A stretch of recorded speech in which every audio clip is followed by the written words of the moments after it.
You're listening to The Blind Chick, an Aftersight original podcast. We're telling you stories about strength, overcoming hurdles, and living experiences. We see who you really are. Blindness can be an adventure. Are you ready for the journey of a lifetime? We are. Hello and welcome back to another episode of The Blind Chick. My name is Jonathan Price. No, I am not the host. I'm going to turn it over to Penn and Moses here in just a second. But I wanted to share with you a quick announcement. We've got our hike coming up on September 13th. This is our Audio Checkers hike, where we are going to be working and taking people who are blind. Maybe you haven't hiked before. Maybe you are just new to this blindness journey and you want to get out and go do something. This is a fantastic opportunity for you to experience the great outdoors and to push yourself to do something you may not have been able to do before. So visit us at aftersight.org/hike. And you are more than welcome to join us. Bring your guide dog, bring your cane, however you want to get up there. It's going to be an amazing time. And now I'm going to turn it over to Penn and Moses with part 2 of Neva Fairchild. Enjoy. And it wouldn't necessarily replace the old dot system. Like you put dots on your stove as to where this is hot, this is cold. They could. Not in general, but put a lot of dots on your stove and then try to remember which one does what. What's what? Yeah. So a tag could say the dot on the top to the far left is the front left burner. Yeah. You know? So you don't have to memorize 47 dots. I don't put that many, but I'm exaggerating because it can become overwhelming to have a bunch of dots on a stove or even on a microwave, and you're like, oh, where is the popcorn button?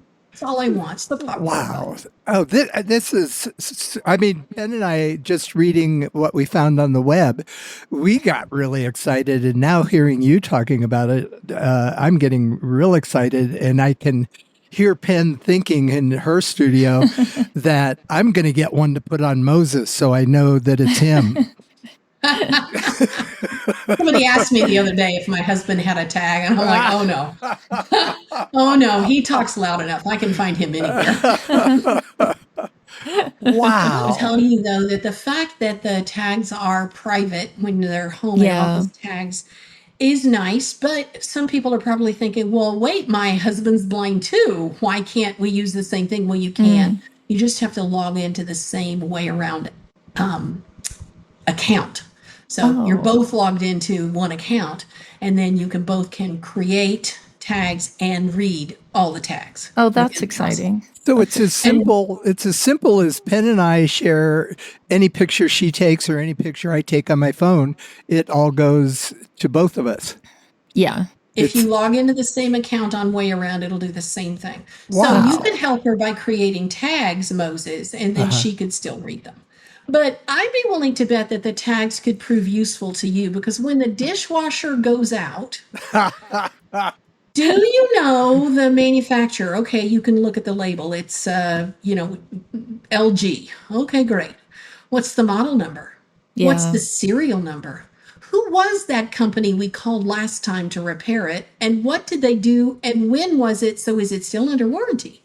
Wow. That's not easy information to find. You can add all that stuff to a tag, and you can edit the tag and add new stuff. So they come out, and this time it's the pump. Last time it was the motherboard, Yeah. So they replaced a new pump in June of 2025. I want to put that on my tag so that in September, when it goes out again, by golly, they're going to do it under warranty.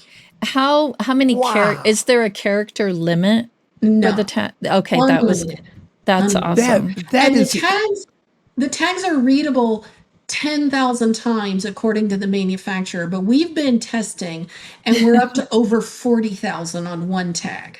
Wow. And it's easy to change them. Like it's easy, like, oh, okay, we got a different dishwasher, right? Yep.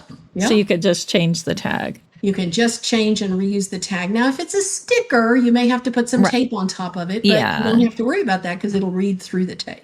That's awesome. That's awesome. Incredible. Yeah, I agree with you because for quite some time I've had short-term memory loss, And now I'm up to instantaneous memory loss. And so that would be great for me. That would be so exciting. Wow. It's a wonderful product, and it's a very small company, homegrown, home-owned, but wayaround.com is our website, and the app is free. You pay for the tags you want. And there are combination kits, so if you want to get a variety, or if you just want a sampler pack, that's one of each of the 7 kinds of tags we offer. So you can try it out for a mere $15. And then after that, you can buy individual packs of tags in groups of 25, and they range from $29.99 to $34.99 for 25 tags. Well, even the packet that has, I think it was $75, it has a ton of different ones. It's just the one I was going to order. We're not only available on our website, but we're available through Amazon, Maxi Aids, Independent Living Aids, LSNS Group. Awesome. AT Guys, they're a really popular AT provider. We have resellers across the country. So, you don't necessarily have to buy from our website. But I do recommend downloading the app and getting started with even a guest membership. Then you can look in settings. And down near the bottom is our YouTube channel link. And there's over 30 YouTube videos out there, which I don't know about you, but I like the fact that they're all trapped for me. Yes, I agree. Place. You don't have to search search the great YouTube universe. Yeah. And it was super easy to download the app. So really, really easy. Really easy to, and I'm pretty sure you can buy the app, or what I remember is when I downloaded the app, it actually popped up like, do you need tags? And you could order straight through the app, which was to me really convenient. Again, I didn't have to go search, I didn't have to get out of the application to go find where to get them and blah, blah, blah. That's in settings too, down at the bottom. That does come up when you initially download. But, a year from now, you just go into settings and way down at the bottom, the very last thing is shop for tags. And it takes you right to our online store. So, Neva, besides WayAround, what are some of the other either high-tech or low-tech things do you use throughout your day? Well, I'm a Windows computer user, so I use JAWS all the time on my computer. Right. I started out using Zoom Text, but when the world switched from DOS to Windows, yes, I was alive then. I was a working age mom then. I couldn't see the gobbledygook on the screen. I'd get it real big, and an icon would just look like a bunch, somebody threw paint at my screen. So it was useless to me after that. So I switched to JAWS, and I've always been a voiceover user with iPhone. I couldn't live without those 2 pieces of technology for my daily life as well as my work and volunteer life. I'm on the computer or the phone all the time. And I know you are really busy. What are some of your passion projects or community work? I also know you do a lot of public speaking. So what are some of those things that keep you busy? Well, I own my own small business, Experts on Blindness, which is an expert witness service for lawyers or attorneys litigating cases involving people who are blind. Because the world doesn't understand blindness, the judge sure doesn't, the jury sure won't, and the prosecuting attorney doesn't understand it either. Really, the defendant doesn't understand it always, because most of them are new to blindness. So that's we that's hear stories like that all the time. It's horrible. Yeah, that's my passion, is to help people that are in that situation, that are new to blindness. I do that through my work with the Foundation Fighting Blindness, the American Council of the Blind, IAAIS, all of my volunteer stuff that I do. And then I do a couple of peer support facilitating gigs for DeRote University Without Walls, which is based in New Jersey, northern New Jersey, right outside of New York City. And I do 2 of those groups a week. I'm president of the Braille Revival League of Texas. Braille is one of my passions because I didn't learn it till I was in my 40s, and I was just so wowed with it. I love it. Yeah. And I want children to learn it so that they can reach their full potential, because kids that are never going to be able to read print at a competitive level, whatever their vision is. If they're not going to be able to read print with their peers because they're slow, because they can't see it well enough, because they can't read long enough to get through all the material they need to read, Braille solves that. They have the potential to speed read with Braille, but they don't have that if they are never taught it. Yeah. And then I also have a passion for older people who are losing vision later in life and don't know anything about what's possible when you can't see well or can't see at all. And I want them to know what's out there so that they don't have to sit in their recliner and wait for somebody to bring them a glass of water or make them a peanut butter and jelly sandwich. Yeah. To me, it's criminal. It's like putting people in, it's like what you were saying earlier about putting them in jail on house arrest. Yeah. Not learning blindness skills when you're an older adult is basically sentencing yourself to life in prison. It's called your home, but it's life in prison because you don't feel safe to go anywhere. You can't do anything.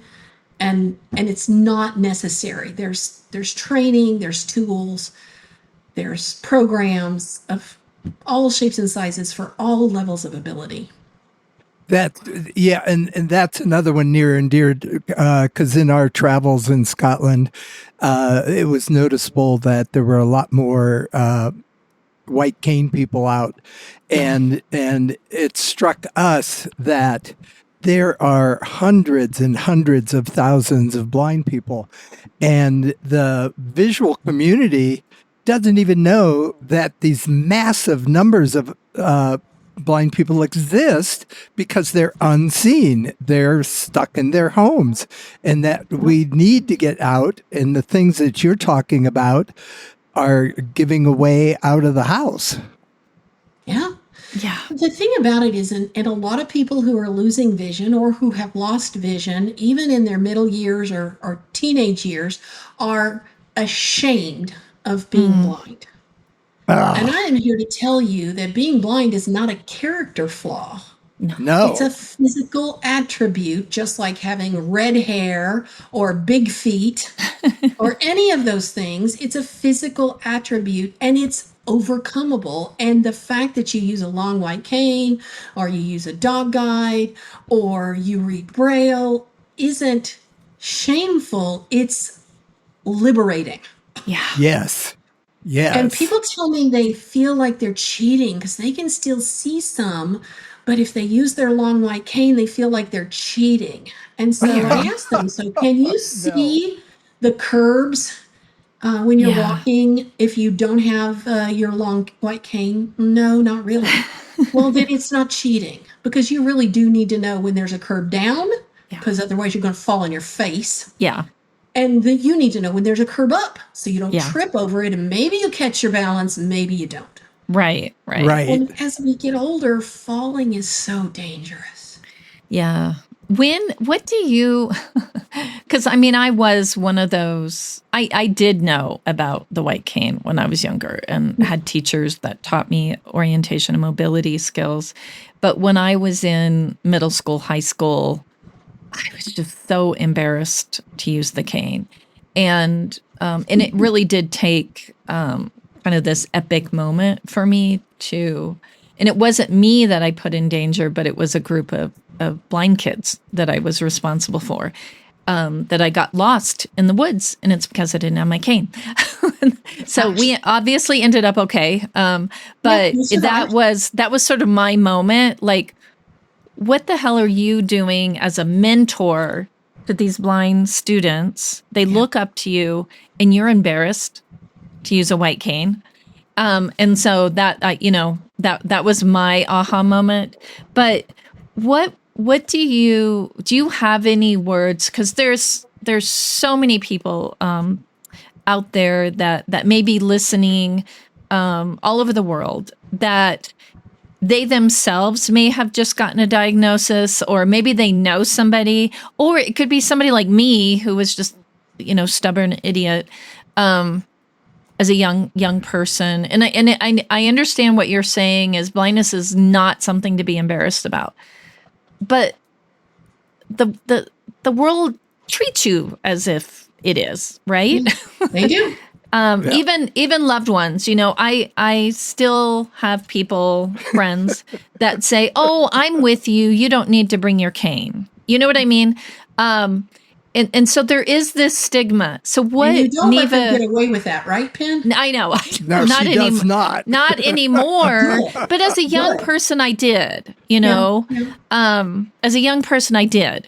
And so, what can you? Because you're so great. What could you say to those people? So I'll give you my own life example. Before I learned how to use a white cane, I could walk in my neighborhood. I could cross the 2 streets I had to cross to get to the shopping center.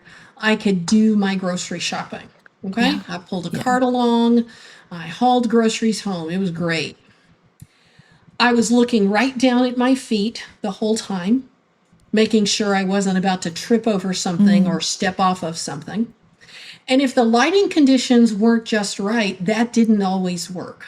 Yeah. And so then I would trip over a newspaper laying on the sidewalk, or fall over a tricycle in the middle of the sidewalk, or stumble down and fall in the street off a curb. Yeah. Now I want you to think about what my neighbors were thinking as they were what is looking Neva out their drinking kitchen today? windows, spying at the neighbors. What's she doing today?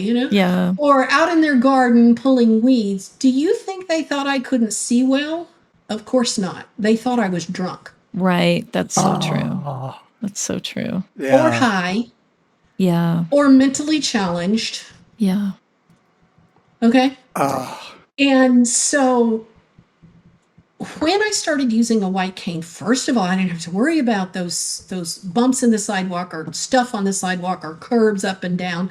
My cane found those. Right. And I could pick my head up. And at that time, I had enough vision to see, wow, they've got pretty flowers under their tree. I don't know what kind of flowers they are, but there's some pretty flowers under that tree. Isn't that nice? Yeah. Oh, look, they're painting their house. It used to be yellow. Now it's blue. Wow. I got to look at my world again. Now, I don't get to do that now because I don't have any of that vision left. Right. But people know what my issues are when they see my long white cane most of the time. Yeah. Not everybody understands what a long white cane is. Right. But at least you're not bumbling around. You're moving confidently through your world. And people tell me, I don't want to use my long white cane because that'll make me vulnerable to attack. Somebody's gonna mug me and steal my purse, or beat me up. I'm like, no, I don't think so. You're walking confidently and directed toward you want to go. You're not stumbling and wandering and stuff like that. They're going to leave you alone and pick somebody who's much more vulnerable. Yeah, I know that Exactly. that body language is huge, and It is. And it is true. People who and I'm one of them, blind or low vision, because I refuse to use my cane, so I'm like kind of cocking my head. I just had a little vision out of my left side, and your body posture, you do Throws you look off balance weaker. anyway. Yeah, it's off balance. It's weaker. That's more victim looking than somebody who's standing upright, using a tool confidently. So thank you for sharing that. I really do hope that those words resonate with our audience out there, and also all of you sightlings out there that have somebody who's blind or low vision. Instead of saying, oh, I'm going to be with you, you don't need your cane, do the opposite, hey, grab your cane, so we can walk side by side instead of, we can be equals, during this walk or whatever, and support the blind and low vision person in using those tools. Instead when I of dying with my husband, I always use my cane. Yeah. Because despite the fact that I've been using a cane since 1986, so we're coming up on 40 years, right? Yeah. Wow. He still doesn't know how wide we are when we're sighted guys. Yes, I agree. We do that. I haven't nailed it Moses down. is the We bump worst. into each other all the time. But also, Moses is the worst sighted guide. All of my friends, even my coworker Evan, Neva, you met him. I did. If it's between me and Moses giving Evan sighted guide, he picks me every time. Yeah. I'm not a bad sighted guide either, even though I'm unsighted. I know where I am in space. Yes. So God gives you that internal gyroscope, or he doesn't. Yeah, that's And true. for people who are blind, that's really problematic. For people who are sighted, they just look around and go, "Oh, there's Wendy's over there. I'll go that way." Yeah, exactly. But for those of us who have that built-in gyroscope, we're good at finding our way and giving direction. Yes. We are good. Some of the funny positives is in the early days with Penn, it drove her nuts because her blurred vision, she could see it happening. So as we're walking down a busy sidewalk, people would be jumping to the side to get out of her way. And I thought that was funny because it was like in a horror film and this monster was coming, but Penn hated it. Well, now Penn takes her cane and she uses that. I mean, she just goes where she wants and let all those other people jump. And it plays even better. We were just at a very large crowd 4-day festival, music festival. And if I went out by myself, like to get a drink or something, it was really hard to get around because the crowd was so intense and everybody was moving. Well, if Penn went with me, we could go anywhere at top speed because everybody was leaping to the side. And then another positive is getting on an airplane. Airports are getting so friggin' complicated to get around in now. But you go with a person with a white cane and you are going to get the billionaire VIP treatment. Not always, but a lot of times, yes. And and going to a rock concert, take that white cane and you're going to get a better seat. Maybe. Yeah. That's not guaranteed. Well, Neva, this has been such a treat getting to know you more. I do want to ask you, how can people find out more about you? You were talking, you're an entrepreneur, you have your own business. Can you share with the audience how they can find you and find out more about what you're doing? You can find me on LinkedIn. My name is spelled N November, E Edward, V Victor, A Alpha, Fairchild, like you're going to the fair and you're taking your child. Okay. And I am the only Neva Fairchild on LinkedIn. Yay. So you'll find me. And send me a request. I'll accept it. That's awesome. And I reach out to Neva. She's such an advocate. She's such a wealth of information. And it's wonderful to sit on this task force with you. And I look forward to our next adventure that we're going to do together. And again, Neva, thank you so much for taking your time to share who you are, what you are, what's going on out there. And hopefully you've inspired some of, not just the younger people out there, but some of us older ones that it's okay to use those tools.